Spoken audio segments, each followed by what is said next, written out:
and welcome to Get the Table, another wrestling roundtable discussion podcast with myself, Adam Wilborn, and the Dadley Boyz of WhatCulture, Michael Hampler and Michael Sidgwick, here to discuss another burning wrestling issue, and that issue today is everywhere WWE went wrong in 2022. And before you start piling into the comment section, don't worry, we've done the exact same thing for AEW as well. But Hampler, to start us off, no better place to start than the Royal Rumble, I suppose. And no worse in 2022, and what a shame it was. There was a story very recently that apparently morale was at rock bottom and backstage after the 2022 Royal Rumble. It was obviously, you know, the Royal Rumble is considered this like centerpiece of the WWE calendar with the Road to WrestleMania kicking off. But every wrestler, if they've got nothing else going on in their WWE career, if they're just going out there and working meaningless TV match after meaningless TV match, reciting dreadful Vince McMahon dialogue as it was then, the one thing they've got is this little bit of hope and potential that something might come their way for WrestleMania. The timing might just strike right for them, or they might find themselves in a cool angle or a cool story or whatever. And you had 30 men, 30 women, plus extras, and morale had never been lower. And it seems as if the wrestlers were completely simpatico with the fans, with the audience, with us, because everybody apparently came out of that show, other than Vince McMahon, one assumes, thinking, well, that was a disaster. Actually, even Vince, because he sacked his own son. So even he must have thought that was pretty terrible too. Like, it couldn't have felt much worse. It is quite fitting. You know, as we're recording this, Vince McMahon hasn't shockingly strolled back into the job he resigned in disgrace from early this year. As we're recording this now, that's not to say by the time you're watching, he might not be there. But it's almost fitting if that does prove to be Vince McMahon's last Royal Rumble, because he killed the one thing that seemed impervious to, like, his creative decline. He'd already done it about 5 times before that as well. It had gone wrong in the 2010s and been fixed. Like, it seemed like it was beyond salvaging, and they salvaged it. Such was the power of the Royal Rumble and the ability of that gimmick to just make everybody feel good, to, even if it was like a false dawn, provide the feeling of elevation and momentum and opportunity that wrestling as a, you know, as this sort of simulated combat meritocracy is supposed to provide. Even that was gone. Both Rumbles were so stubbornly booked, almost like as an antithesis of what a Royal Rumble is supposed to be. I remember Sasha Banks entering at number 1 and doing nothing with a half Iron Woman run other than spoil Melina's night, for example. Like, it was a cool little moment seeing these two worlds collide, but nothing came of it. Melina was like really emotional to be back, and then hoid straight out. Sasha goes maybe 20 minutes, half an hour for nothing. She got eliminated halfway through the field. There was nothing particularly special about, like, there was no program set up off the back of an elimination for WrestleMania, and she's Sasha Banks. Should have been a big star. Like, going into that season. And that sort of pattern existed throughout both Rumbles. The Riot Squad had this little moment together, and they didn't even finish smiling at each other before the Bellas decked them and eliminated them. It was like, you couldn't complete a grin at one. Oh, my mate, gone. Like, and this was across both matches. And it it was darkly amusing that he'd lost that much grip on the thing that, again, seemingly un-F-uppable, because even when they F'd it up, they fixed it. And we've just today watched Shane McMahon failing to get up for that Brock Lesnar elimination, and we pissed ourselves laughing. Beating Matt Riddle in a fist fight. In terms of a disconnect which we had loudly talked about for years between Vince McMahon and his audience, and increasingly his roster, it had never felt more apparent in the actual output than at that Royal Rumble. And, like, one last thing, because I'm sure, like, Sidgwick's got plenty of awful memories of these events as well. The WWE audience, for what this is worth, you know, they like elements of WWE, such as we see now, entrances, fireworks, finishing stretches, all that sort of stuff. The people in attendance at that Royal Rumble, to a man, revealed themselves as not watching Raw every week because there were no pops on the entrance themes, because they didn't know who they were. So they didn't even feel like those in attendance were people that were regular WWE fans at this point. It was just, well, we'll turn up for the Rumble because it's the Rumble, and they were served this. So you're alienating these people that probably weren't even your weekly viewers. They were taking a chance on you, and you were letting them down. It just created the most deflating start to what should be the most exciting time of the year. WrestleMania Night 1 in particular doesn't feel connected to that same WWE. Those two things that are supposed to be joined from the start felt worlds apart. It still had absolutely nout on the 2015 Royal Rumble. Like, the 2015 Royal Rumble is just literally the worst thing they've ever done, I think, as a company. On a creative level, obviously, they've done far worse in terms of their lack of complete morals and scruples and the like. 2022 was I thought was quite funny, actually. Like, you deserve what you get if you're going to just serve up that drivel, that absolute drivel. Like, 2 part-timers winning it again. Like, 7 years or so after such things had kind of become parody, particularly at WrestleMania. Like, my only regret about that Royal Rumble is that Shane never got the Future Endeavors tweet. Can you imagine how funny that would have been? They obviously thought, he deserves a bit of respect as Shane, so we can't do that. It's not one of these other wrestlers who actually wrestle. Give Shane a bit more respect. I wish they'd just gone all in on that absolute Succession level burial of a family member and given him the Future Endeavors tweet. I resent that company. Maybe Vince doesn't wish him the best. Maybe that's why. That was genuinely the fact that I couldn't get that tweet. Was the only thing I regret about the Royal Rumble, because by that point I had completely lost any interest or even ability to bury this company. It was getting like pretty low for my professional career. Like, as ridiculous as a dream job as this is, I was like, I've run out of ways. I've formally run out of ways to bury it. There's no insight. Everyone knows how rubbish it is and specifically why it's rubbish, right?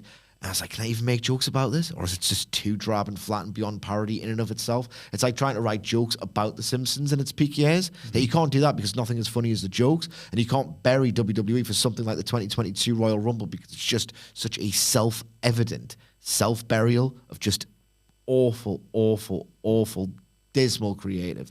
I was trying to look on the bright side when it came to the Royal Rumble initially, because I thought, yes, generally, like you say, I didn't know who anyone was because of the themes, and neither did the crowd. You know what SmackDown here? And you had part-timers winning it. But I was like, well, it's Brock and Ronda. They're big names. And then you look at where those stories went in terms of WrestleMania. It's like, oh, no, it's terrible. So let's talk a little bit about Ronda Rousey, in fact, Sidge, because what went wrong with her? Because she came back... she had such an incredible rookie year, obviously. I thought it was fantastic. And then, barring a couple of decent matches with Charlotte Flair, what's happened this year? And neither of those matches were anywhere near as good as Survivor Series 2018. No. That semi-main. Oh, my God. Honestly, the last hour of Survivor Series 2018 is one of my favorite hours of professional wrestling ever. It was majestic. And they really felt like they'd nailed 2 characters in Lesnar and Rousey at that point. Because you looked like a killer.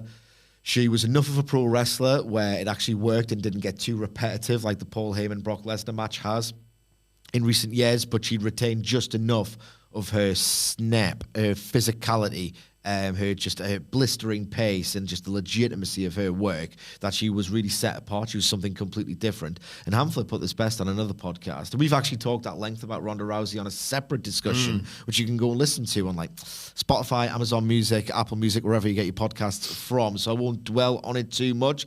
But the ultimate take is that she feels like she's part of the fabric. She feels at this point that if you were none the wiser and you had no idea that she was a former UFC fighter, like, you can infer stars in their actual being stars because they are stars and they just have that inherent intangible it factor. If you didn't know about UFC, you'd have known even without like any... If you had just watched the match at WrestleMania 34 and like without paying attention to the commentary, you would know, oh, Ronda Rousey, she's an absolute megastar. Look at her.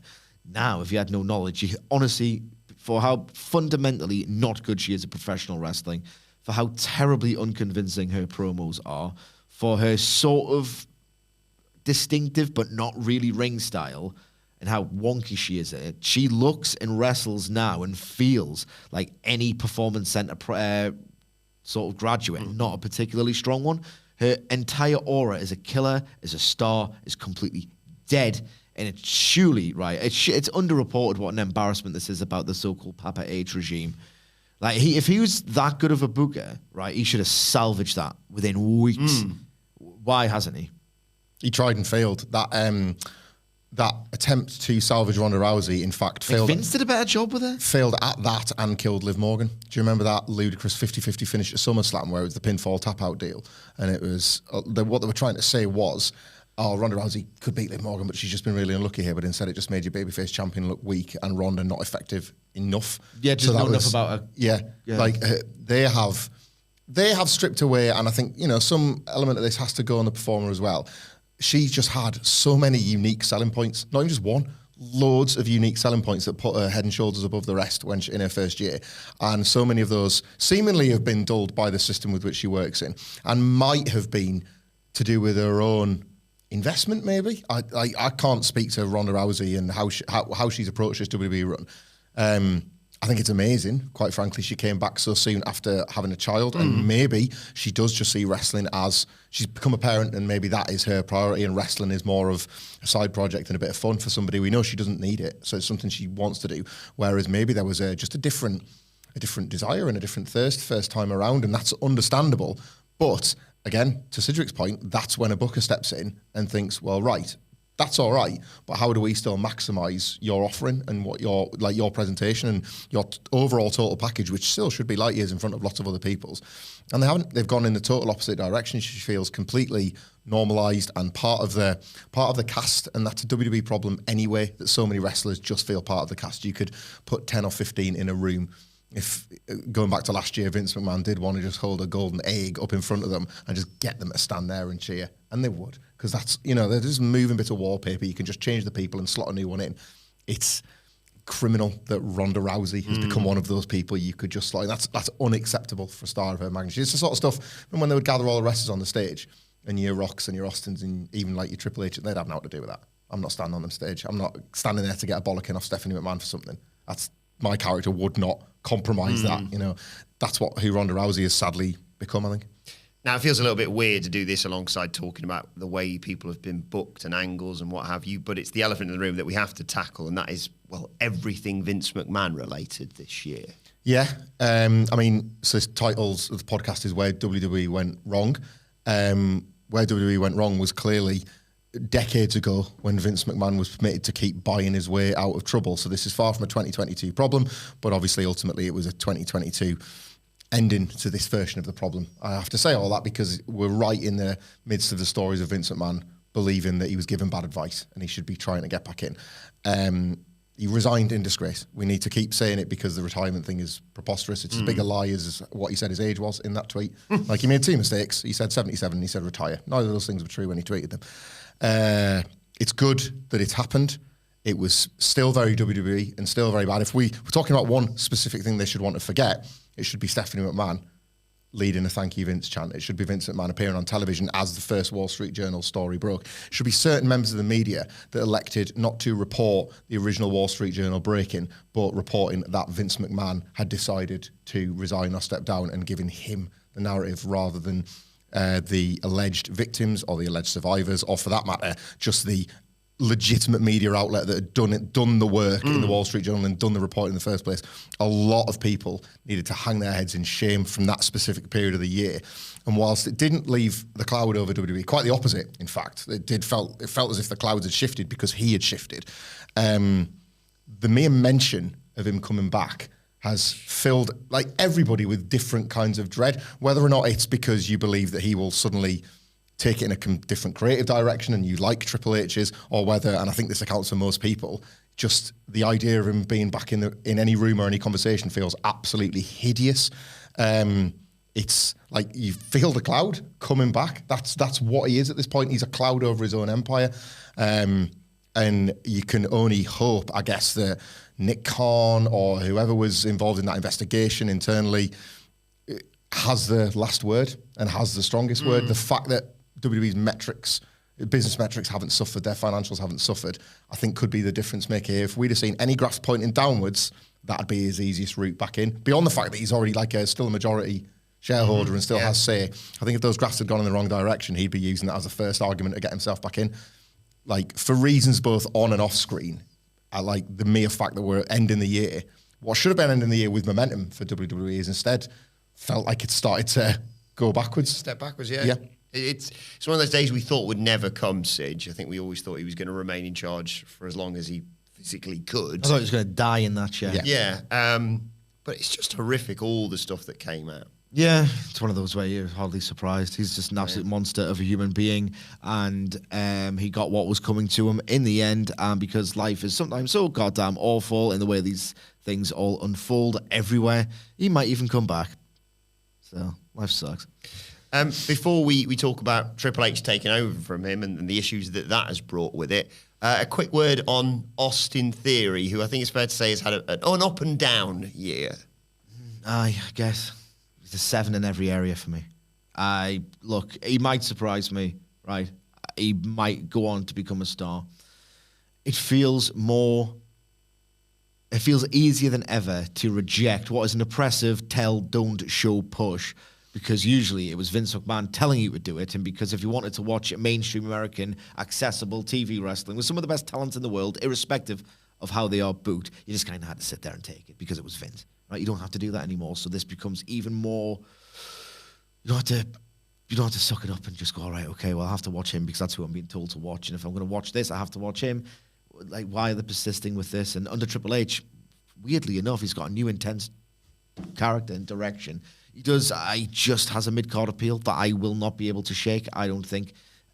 He's got what they're looking for. He's tall, he's telegenic, and he's got a cut body, and he's young, and they just decided that they really like him in their WWE way, regardless of who's in charge, because they're really not so different, that they just like him. I don't have to, and I don't.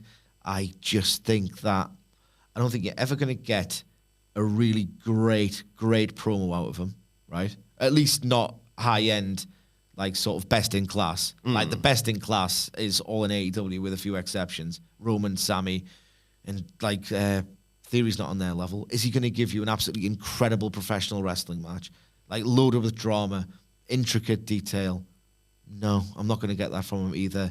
He's a 6.5 in every area for me. And he personifies an issue, I sound like a broken record, with Money in the Bank that we've seen for quite a few years. Mainly not giving it to Sami Zayn again, but Money in the Bank was one of the reasons why he's had, like I say, an up and very down year. Yeah, just on Theory, because Money in the Bank was wasted again this year. Nobody's ever asked the most important question of Austin Theory from a fictional point of view. Like, who is he? Who is this character? We've only ever debated him in terms of the reality, which is he was a Vince McMahon pet project. And that is the character as well. It is the character. It's a bad one. It's so one-dimensional, and it was tethered to that reality, and then he appeared to suffer under Triple H's creative direction, and now he's doing all right under Triple H's creative direction. But in terms of his intention... I thought he was done. I think he's recovered it relatively well, because I thought that failed cash-in was the biggest burial that he could have possibly received from the hands of Triple H. But it doesn't feel like a personality trait, the kind of thing that he... Like, I don't know what Austin Theory would cut a promo about, other than saying, I'm the chosen one, or I'm not the chosen one anymore, but I'm good. That's not really enough to go off beyond, like maybe one program or one title win. And I think that was a fundamental issue with, certainly what Triple H found when he didn't want to have him win Money in the Bank. He certainly didn't want to have him beat Roman Reigns. It is mad to me that, and this is how it will have gone. Vince McMahon will have just thought, well, it makes logical sense for us to gift Theory this, like, Money in the Bank, gift wrap it as a heel, because that's where his character is. He's, favoritism, and in 12 months, we'll figure out the Roman Reigns thing. We'll figure out. He'll win a belt somehow. We'll split them up, or Roman will give one away, or so. We'll make it work. Like, you can honestly imagine they're not thinking about it. The person that wins Money in the Bank, male or female, they should have the title win in mind, and they should be working it backwards to the day they win the briefcase. That person should be winning the briefcase, and then they go, right, now what? Like, you hear about all the time, I got the call this morning, they want me to cash in tonight. That's terrible. Like, we've just normalised that conversation, and that is terrible. You should know from the moment that the person's won it exactly how and when they cash in. Otherwise, why are you putting the briefcase on them in the first place? It's not just supposed to be a golden ticket. It's supposed to be something else. It's supposed to be a push, the nod, the kind of the attaboy or the show of support or whatever.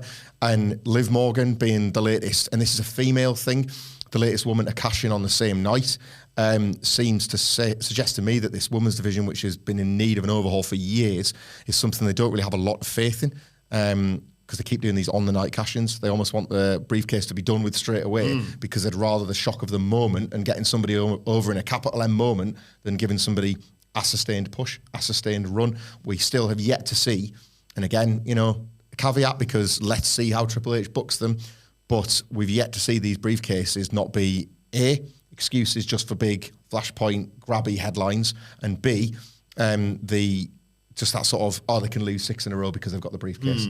That reverse push where they can lose as often as they like because they've got this case, so it doesn't matter at the end. It does, because it feels like a loser's just cashed in when they've won the belt. It's like, I hope he follows through with not having them on their own pay-per-view as well, because I actually think the match will feel bigger as a part of WrestleMania, and the moment will resonate in a different way. I would like to see that be the start of something for somebody rather than that rocket strap feeling. Very quickly, before we get to Papa H, could be worse.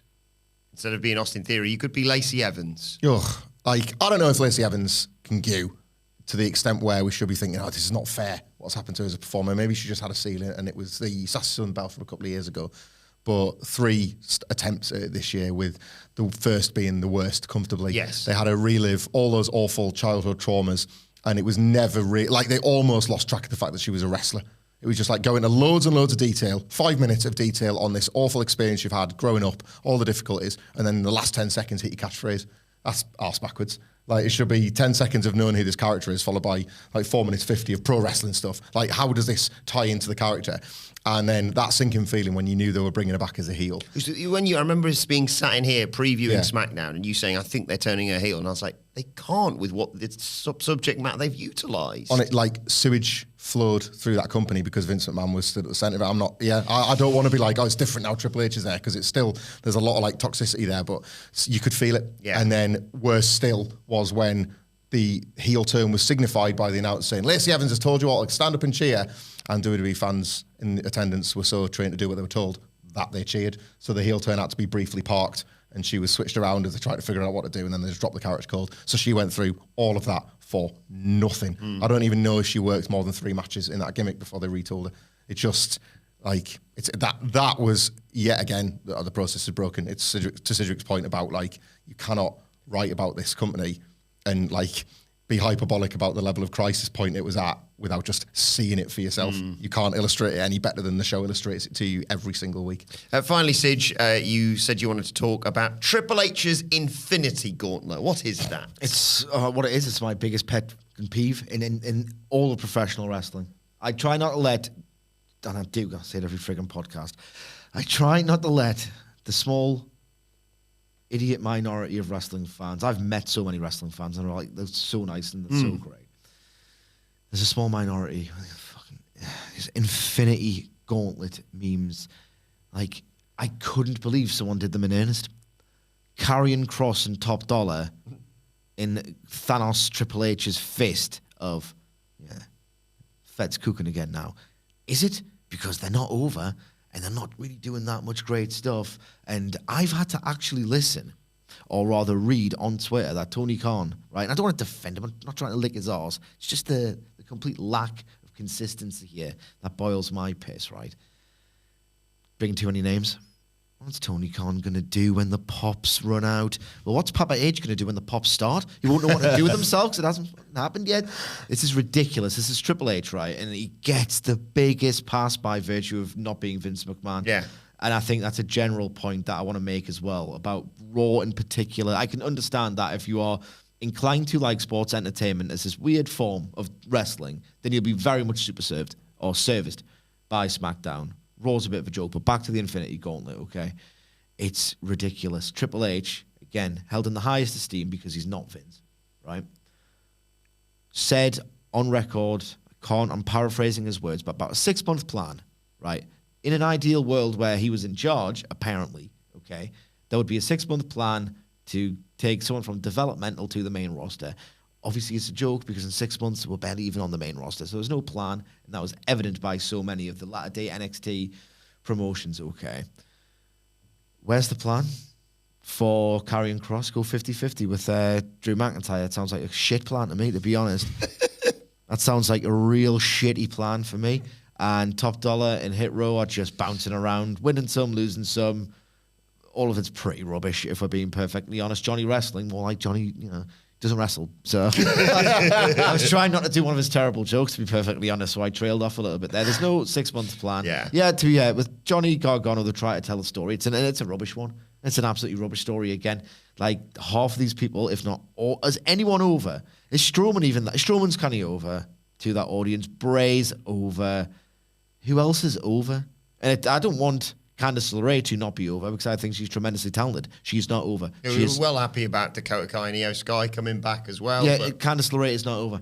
As a promoter, right, Triple H hasn't done anywhere near enough to get these people over. And what he's done is he's done the thing for which Tony Khan was buried, right? And he's actually done a far worse job at it because Bandido got over, right? Like, Takeshita gets over. Virtually every single name they bring in And it's too many for me. I'm not saying that I want a different one every single week, but at least to get over, at least there's a purpose to do it, a 1 week boost, a moment, if you like. None of these are over. This Infinity Gauntlet stuff's been a complete disaster. And what's very interesting about it is that Triple H exists in this prominent, critically acclaimed role. I think that might be slipping away. It depends. It all hinges on the bloodline, basically, at this point, right? And Bray, right? Triple H's whole shtick, his whole reputation, his whole aura as a booker hinges on the fact that he isn't Vince. The generosity shown to him kind of disgusts me. Like, this company has got so much money and so many resources to do great wrestling, and he only does it in one angle. And the generosity and the latitude extended towards him, I think, is just bollocks. Personally, he could be doing so much more. He doesn't have to do rubbish things because Vince McMahon isn't there, okay? Right? And ultimately, he's just benefiting from not being Vince. But the interesting part here is that apparently WrestleVotes tweeted that severely underwhelmed by more than a handful, I think it was, of the recent recruits in this rehiring wave. What then? Does he abandon the push because they didn't get over, because the creative didn't really do anything to get them over? That's a Vincian thing to do, and I think we're going to learn, right? This is a general sweeping point, that Triple H is a lot more like Vince McMahon than anyone's ever willing to give him credit for. Look at the state of Raw, and I'll shut up on that handful talk in a second, right? Okay. When Triple H, Pepper H, first started to take control, right? Even I was a little bit, you know what? I don't believe it. I don't buy it. If it's a white hot product, I should be able to hear it, quite frankly, and I can't. The atmosphere in these arenas is a little bit too subdued for me to ever feel like it's a hot product. The ratings reflected that it was a hot product. I'll give them that. They're in decline on Mondays as well. Yeah, when Raw was first under his stewardship, I hate Dexter Lumis. Well, that's a strong word. I'm not interested in that character at all. The way in which he was introduced, subtly, show-long angles, a bit of mystery, they trusted you to piece together the details that were emerging in the background without Michael Cole screaming it in your fucking face. That feels like an era of Raw now, because now Raw is just the same show every single week. Like 5 minutes of matches longer than is necessary to tell the story of the match, and that's a generous take. Like, he's already told you, and like usually a booker has a few years of a glory period, but he's already told you, Raw, don't care about Raw. SmackDown's the real one. And Triple H did have a few good years, but the thing is, he peaked in 2019 or even 2018. So those are my thoughts on Papa H. There's a lot of pressure on him heading into 2023, because you said yourself when he took over, like we've said, it's a low bar to take over from Vince. Just having people come out and say the word wrestling was getting a reaction initially, and name-dropping other promotions for the first time in She's in Stardom. Oh, yeah, the Michael Cole stuff's cringeworthy, man. But you said yourself, the moment he took over, the pressure comes on this upcoming Road to WrestleMania. Once we come back in January, this is the test of Triple H's regime, isn't it? Yeah, we're ending where we started, because you're back to the Royal Rumble, you're back to the Road to WrestleMania, you're back to this roster now of, right, we're pretty much this is just about Triple H's deck of cards at this point. It's everybody he's wanted to bring back in, he's done so. He's featuring the people he likes. The Royal Rumble, he's been in plenty of Royal Rumbles, and he's been the recipient of some excellent Royal Rumble booking. He worked closely with Pat Patterson, who was the architect of all of this and made it all make sense.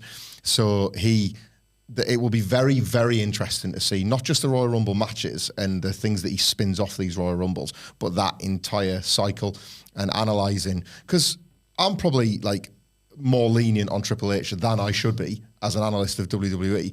But I think that's because, to where Sidgwick started with his point, I'm prone to want to enjoy the nonsense that is WWE. So some of it is calibrated to my taste for this garbage. It's my junk food, and never has that been clearer than since AEW has existed, or how Triple H's NXT peak contrasted with WWE's main roster at the time. Never was it clearer that, yeah, this is my junk food and my expectations will forever remain low. But I want to enjoy it. Like, if I'm getting a McDonald's, I still want to like the taste of it, even though it's just a McDonald's. And that's what I'm kind of looking for the Royal Rumble to WrestleMania season. I want Triple H to use those two matches to make the roster feel at its most alive. The Bloodline story is obviously key to that, as it has been pretty much since before he even got the job. But he inherited it. Yeah, ancillary characters that are on a good run at the moment. Me and Sidgwick, just before we recorded this, we're talking about this rumoured Brock Lesnar versus Gunther match for WrestleMania. I want to watch that, and I want to see the build. I want to see how they get there. You know, Seth Rollins has felt Like, he's finally figured WWE out, so I want to see what is on the docket for him at WrestleMania. I want to see how Triple H books Cody Rhodes for the first time. So it's not just this one hot story. It's a number of things. Rhea Ripley and the Mysterios family. There's plenty going on. So I think that's a credit to Triple H, because we certainly couldn't talk like this for the last 20 years. Like I said this as well a lot, that we should have been, like, for years and years and years, the Survivor Series build was when we should be WrestleMania speculating, and that got abandoned and lost and forgotten to time. You were called, like, old-fashioned for having that minimum expectation of having the last Big Four event of the year to start setting up the following year. We have arrived at that. So I do think that's a Triple H achievement. But if all of these programs fizzle and die on the night or in the build-up, it'll look terrible on him. It'll look like he's made the wrong choices with these people, or he's not really been able to follow through. And that's always why I felt that would be the big test. He's set himself up now. Let's see. Like, show me what you got with who these people that you've put in place. All right, Von Wagner. I think you'll get it right, to be honest. I think you will have a good WrestleMania season, but at the same time, I think the journey to get there's really been uninteresting so far, other than the bloodline stuff. Ultimately, it's been proven to me by AEW's December that you can't phone in December anymore. Why should you phone in December? Like, I'm not that interested in wrestling in December, as most people aren't, but that doesn't give them a pass to just completely phone it in. You can't do good wrestling in December, so why don't you, Triple H? Well, let us know your thoughts on everywhere. It's half a bit at this point. Everywhere WWE went wrong in 2022 in the comment section, or on Twitter at WhatCultureWWE. Where you can also follow all three of us. You can follow Michael Hamflett at Michael Hamflett. You can follow Michael Sidgwick at. If I've been especially insufferable, it's because I'm hungover at M Sidgwick. You can follow me at Adam Wilborn. Follow us all at WhatCultureWWE. As I said, make sure you subscribe to What Culture Wrestling wherever you get your podcast from, for Daily Wrestling Podcast, and check out our Everything AEW Went Wrong in 2022 video as well. But for now, this has been Get the Table. My thanks to the Dadley Boyz. Thank you for joining us, and we will see you soon.